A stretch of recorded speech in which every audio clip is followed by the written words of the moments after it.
할렐루야.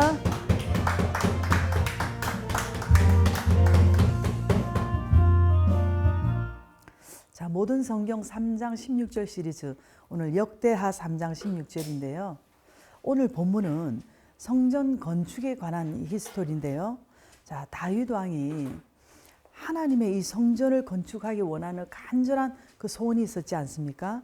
그러나 역대상 28장 3절에서와 같이 하나님이 내게 이르시되 너는 전쟁을 많이 한 사람이라 피를 많이 흘렸으니 내 이름을 위하여 성전을 건축하지 못하리라 하시면서 하나님께서 허락하지 않으셨습니다. 그래서 이제 성전 건축에 필요한 재료는 다 준비를 해놓고 그 아들 솔로몬 왕이 이제 왕이 되어서 하나님께 받은 지혜로 말미암아 이렇게 성전을 아름답게 건축하게 되는데요. 오늘 본문 3장 16절은 이제 성전 건물의 뼈대가 다 완성된 후에 이제 마감 장식을 하고 두 기둥을 세우는 어떤 그 마무리 공사 단계라고 할 수 있습니다. 그래서 본문을 이해하기 위해서 15절부터 17절까지 이렇게 우리가 같이 봐야 되는데, 본문을 나눌 때 성령님께서 여러분에게 진주 같은 은혜 주실 줄 믿습니다. 자, 그럼 첫째로 이 성전 건축을 한 장소는 어디인가요?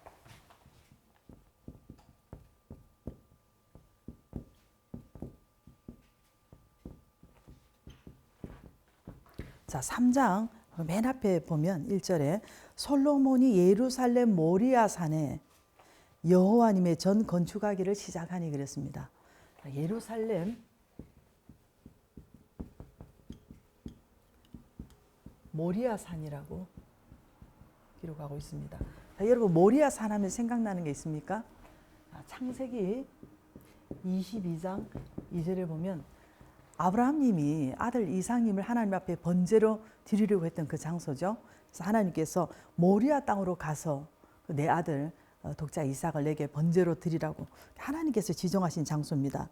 그리고 다윗 왕이 이제 하나님께 묻지도 않고 이렇게 인구 조사를 했다가 하나님께서 진노하셔서 이렇게 재앙이 임했을 때, 그때 하나님의 명령대로 여부수 사람 오르난의 타작마당을 이렇게 구입을 해서 그곳에서 하나님께 제사를 드렸던, 또 하나님께서 명령하신 그런 장소죠. 자, 그래서 우리가 이렇게 단순히 좋은 장소가 아니라 하나님께서 지정하신 그 장소에서 이렇게 성전, 그 예루살렘 모리아 산에서 이렇게 성전 건축을 했다는 건데요.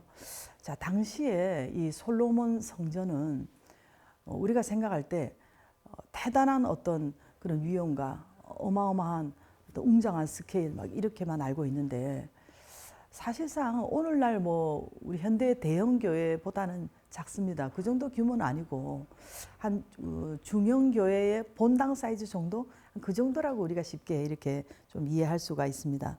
그래서 그런데 그 단순히 어떤 뭐 교회 한 채 정도 짓는 그 정도가 아니라 최대의 어떤 국가적 프로젝트라고 할 수 있을 정도로 이 성전이 7년간에 걸쳐서 공사가 진행되었는데요. 이 벌목꾼만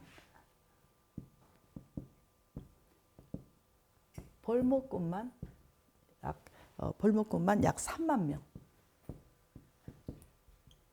그리고 채석공이 8만 명.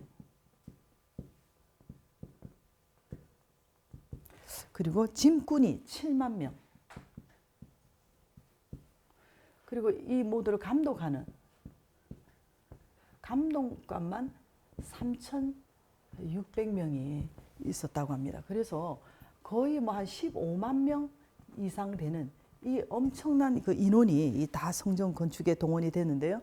뿐만이 아니라 최고급 수입 자재와 그 외국에서 아주 최고의 기술자들을 다 데려와서 동원해서 이렇게 레바논의 그 백향목으로 내부를 다 이렇게 장식을 하고 벽에 다 붙이고, 그리고 그 위에 금칠을 다 했잖아요. 그래서 오늘날도 이렇게 오늘날 돈으로 가치로 환산을 해도 학자들에 의하면 아마 수조 원 이상 들었을 것이라고 합니다.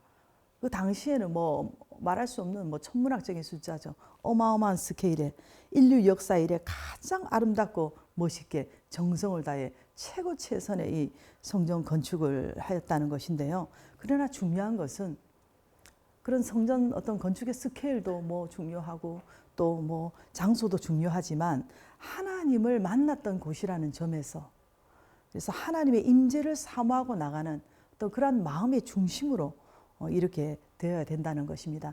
오늘 여러분이 그런 마음의 중심이 있기를 바랍니다. 그럼 두 번째, 그러면 솔로몬님이 왕위에 오른 지 얼마 만에 건축을 했나요?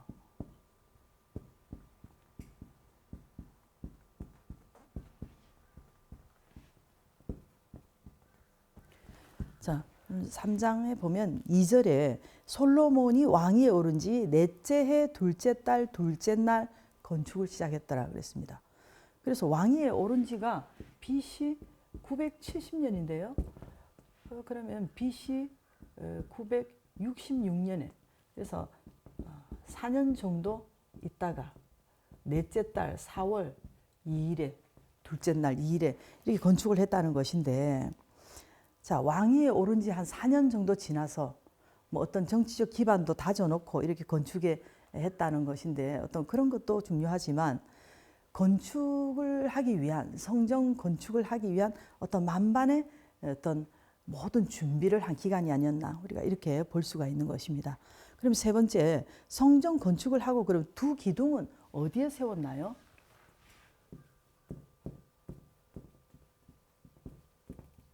위치는 어디에 세웠나요? 자, 15절에 오늘 본문 바로 앞에 보면 성전 앞에 기둥 둘을 만들었으니 그랬습니다. 위치는 성전 현관 앞에 이렇게 두 기둥을 세웠다는 것인데, 이 기둥이 노수로 되었거든요. 청동인데, 왜 여러분 보면은 이렇게 건물 빌딩 앞에 보면은 약간 금빛 나는 어떤 그 짙은 갈색의 어떤 조형물이 있지 않습니까? 그런 이제 청동 노인데요. 이 녹기둥은 금속으로 되어 있고 열에 굉장히 강하다고 합니다.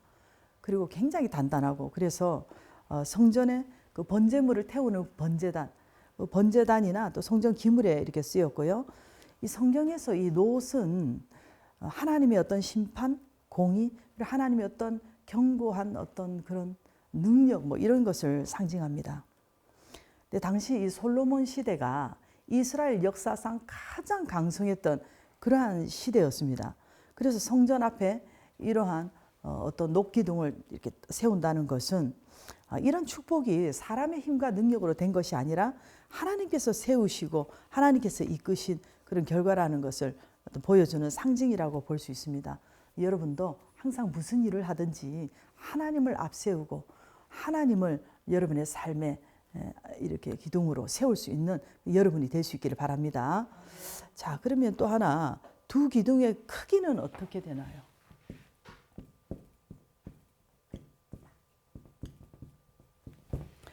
자, 왕상 7장 15절에 자, 이렇게 기록합니다. 그 높이가 각각 18규빗이라 그랬는데요. 한 규빗이 1규빗이 한 45cm 정도 되거든요. 그래서 어른 이렇게 손가락 끝에서 이 팔꿈치까지 대략 한 45cm 정도 된다고 볼 때 이 18규빗이면 약 8m 정도 됩니다. 그래서 규빗은 한 8m 이 정도 되는데요. 그런데 예레미야 52장 21절에 보면 굉장히 이 기둥의 크기에 대해서 세밀하게 구체적으로 기록이 되고 있는데요. 그 기둥은 한 기둥의 높이가 18규빗이요, 그 둘레는 12규빗이요, 그 속이 비었고 그 두께는 내 손가락 두께이며 이렇게 말씀하는데, 자, 어른 손가락 이 4개 정도 이 합친 길이, 그러니까 한 7.5cm에서 8cm 정도 되는 이 두께로 속은 텅 비어 있었습니다. 왜냐하면 이 청동이기 때문에 속이 꽉 차면 무거워서 운반도 할 수 없잖아요. 비용도 많이 들고. 그래서 속은 비어 있고 두께가 한 7, 8cm 정도 되고, 그런데 이 둘레가 12규빗이라고 하는데 성인 4명이 팔을 잡고 이렇게 4명이 둘러선 그 길이 정도, 그래서 한 6m 정도 되는 아주 거대하고 웅장한 사이즈의 자, 이 기둥이 이렇게 세워졌다는 것이죠. 자, 그러면 이 기둥 머리 장식은 어떻게 되나요? 두 기둥의 머리 장식. 자, 성소같이 오늘 본문입니다. 성소같이 사슬을 만들어 그 기둥 머리에 두르고 그랬습니다. 자, 이 성소같이는 뭐 성소 안에 있는 어떤 것 같이 뭐 이런 뜻이 아니고 히브리의 원어 보면 라비드, 라비드라고 하는 어떤 그런 말인데요. 목에 거는 어떤 장식, 이 라비드는 목걸이, 목에 거는 장식 이런 것을 말씀하는데, 그래서 목걸이 같은 사슬을 만들어서 이 기둥 머리에 둘렀다는 것입니다. 자, 그리고 석류 100개를 만들어서 이 사슬에 달았다고 이렇게 말씀하고 있는데요. 그런데 역대하 4장 13절에 보면 두 머리를 가르는 석류 400개라고 이렇게 나와 있습니다. 오늘 본문에는 그 기둥 머리에 석류 100개가 있다고 하는데, 또 역대하 4장 13절에는 석류 400개라고 하는데 왜 그런가 하면 이 사슬이 두 줄로 되어 있거든요. 그래서 이 사슬 하나에 석류 100개가 달려 있고, 그래서 기둥 하나에 사슬 두 줄이면 석류 200개, 그래서 양쪽 기둥 두 개가 석류 400개라는 것이죠. 그런데 이 석류가 의미하는, 성경에서 의미하는 것은, 이 석류는 어떤, 여러분 석류, 과일 석류를 이렇게 갈라서 보면은 그 속에 씨가 꽉 찼잖아요. 그래서 이 석류는 무엇을 의미하는가 하면 풍성한 생명,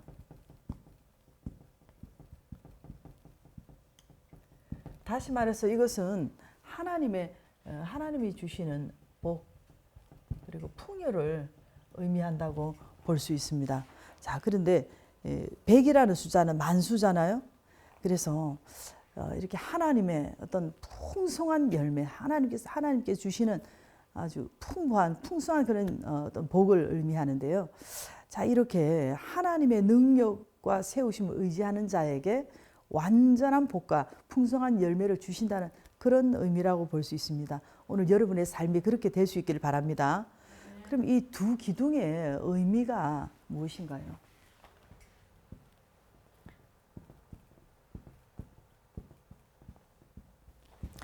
자, 17절 본문 다음 절에 보면 두 기둥을 성전 앞에 세웠으니 하나 왼쪽에 하나요 오른쪽에 하나라. 오른쪽 것은 야긴이라 부르고 왼쪽 것은 보아스라 불렀더라.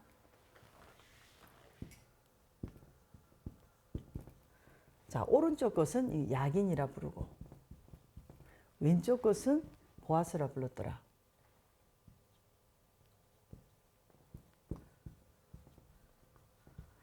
자, 이 야긴이라는 뜻은 하나님께서 세우셨다. 하나님께서 세우셨다.